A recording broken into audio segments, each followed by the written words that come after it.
The 2024 MVP race is turning into 4 of the greatest seasons we have ever seen competing against each other. However, it is absolutely nowhere near the greatest race for the MVP award in league history. That honor will likely always belong to the 1962 NBA season, which saw 6 different players score more than 30 points a game. There were 8 or 9 guys who had a legit case for the award, but it's not the competition that elevates this race, it's the competitors. In addition to the scoring, 5 players averaged more than 18 rebounds a game. Not one single person has done that in over 30 years. So let's take a look at those fabled competitors. I feel it's criminal not to start with Wilt Chamberlain. This was the greatest personal statistic season in NBA history, period. I need to say no more than 50 points and 25 rebounds a game. But I'm gonna say more. If Wilt Chamberlain scored 48 points and grabbed 25 rebounds in a game this year, it was an off night. Wilt set the NBA single game record with 78 points in a game early this season, and then he broke it with the storied 100-point game towards the end. He scored 60 points 15 times this year, and every single stat I've told you about Wilt so far will respectfully never be broken.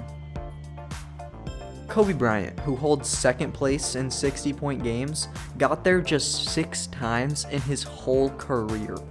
It's almost pointless to try and graph Wilt's dominance. You know how it's gonna look. The 7-footer also famously averaged over 48 minutes a game due to overtime games. In fact, he sat on the bench for just 8 minutes the entire season. And all 8 of those minutes came in the same game, not because he was tired and needed a rest or anything. No, he got ejected for fighting. Wilt got tossed and even picked up the impossible 3rd technical foul in one game, which I don't think should have been given to him. A player isn't supposed to be able to get more than 2, but it just gave him another unbreakable record. His most jarring stretch came towards the end of February, though. It took God 6 days to formulate the known universe.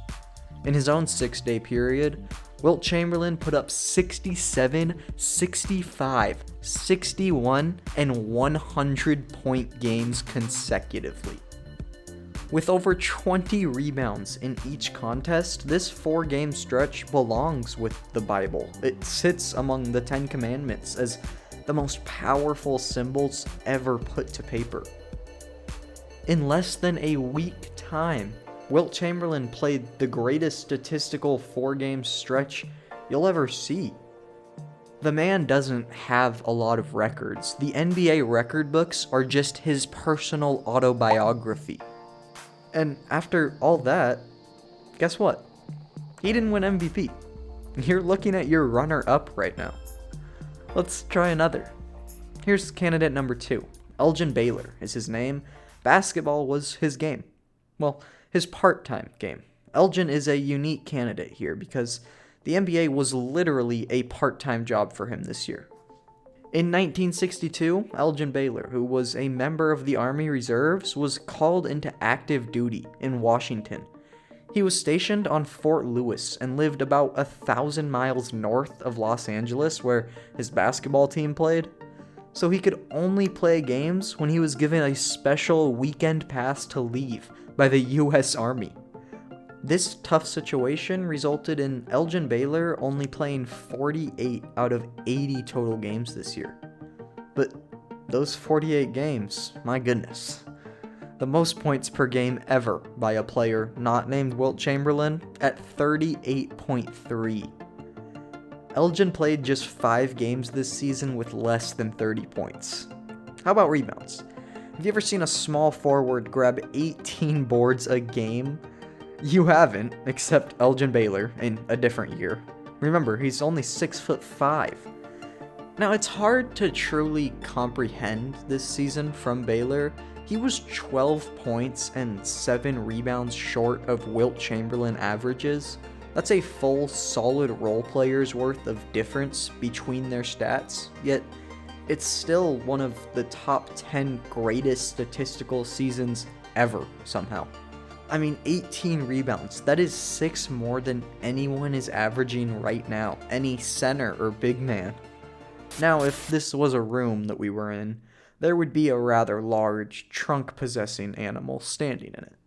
The biggest case against Elgen Baylor is that he only played 48 games. That's almost never going to be enough to win you MVP. Karl Malone played just 49 games when he won the 1999 MVP in a very tight race, and that's the least anyone has ever won the award with. Malone did it in a statistically down year for the NBA.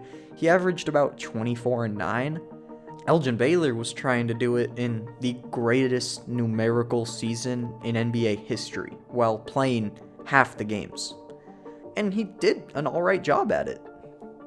But still, 38 and 18 wasn't quite enough.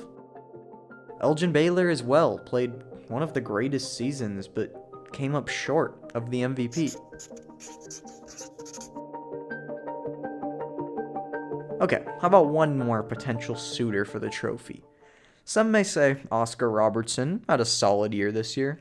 He dropped over 30 points a game. That's the 14th most points ever by a point guard. He grabbed 12.5 rebounds per game. That is the most rebounds ever from any guard. And he dished over 11 assists a night. For the number-savvy folk out there, that is a triple-double on average. Not just a triple-double, 11 of 3 stats. He wasn't even close to dipping in any category. And as you likely know, it took over half a century for anyone to match this feat, with Russell Westbrook finally averaging the second triple-double ever in 2017. There's not many stat lines that show such an impact on the game. The fact that it was accomplished so early in NBA history, then went dormant over 50 years, it's inexplicable. It can only serve to highlight how absurdly special the Big O was on a basketball court.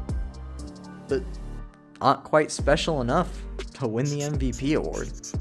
That's right, not even Oscar, averaging 30, 12, and 11, did enough to win it.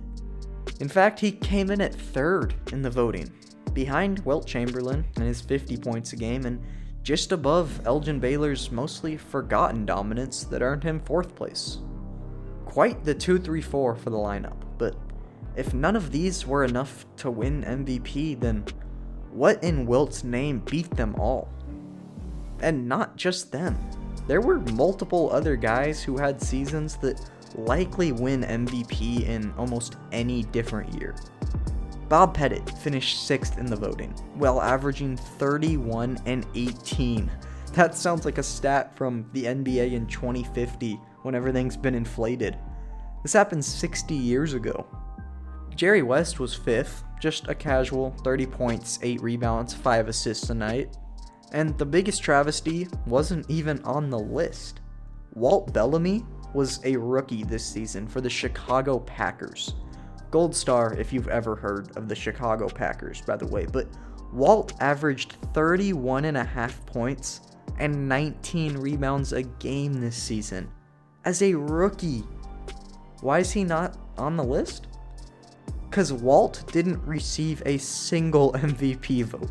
Not just 1st place, no 2nd, no 3rd place votes either. The man put up 31 and 19 in his first year, and his name isn't even on the ballot. That will never happen again, I promise you. Whew. And now it's time to rip off the Band-Aid. Bill Russell won the MVP award this year. He did so averaging only 19 points and 23 rebounds a game. The word only in that sentence is working damn hard. 19 and 23 are no numbers to scoff at, and that's not my intention. It's one of the best true big man seasons ever, and Bill Russell deserves all his flowers for it.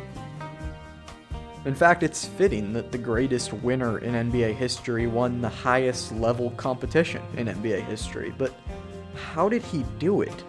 How did he beat all the unbeatable stats we've gone over? How did he topple 3 of the most impressive individual seasons the NBA has ever seen? And how did he not just win, but walk away with the award? Remember when I said it wasn't the competition, but the competitors? Yeah, that's because there was no competition. Bill Russell killed them all.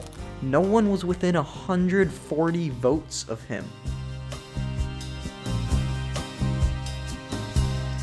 To me, 2 big reasons gave Bill Russell this award, and more specifically, were the reasons Wilt Chamberlain did not win it. I mean, come on. It's extremely important to note that the MVP was 100% player voted in 1962. These guys themselves chose who was their most valuable player, and they overwhelmingly chose Bill. Here's why.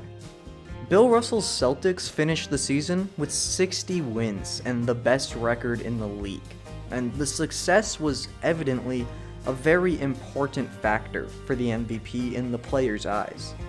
Wilt and his team finished with the 2 seed this year, but the second reason centers more around Chamberlain himself.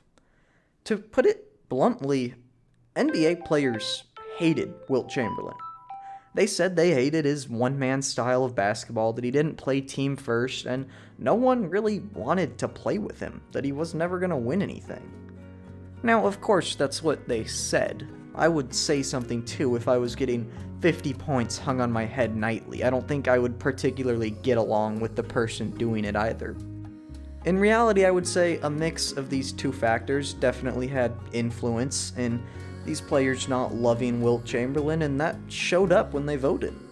Of course, there's defense too, which is much harder to show in stats, and Bill Russell was widely seen as the best defender in the league. I'd also feel guilty if I didn't mention Bill Russell and the Celtics were coming off of 3 straight championship wins. Yes, it's an award for just 1 regular season, but seeing Bill Russell win when it mattered most over and over again surely was fresh in the players' minds as they voted. And all that is what played into it. It's what made this year the most statistically astounding season of basketball ever. And it's what made the 1962 MVP race the greatest of all time. Thank you.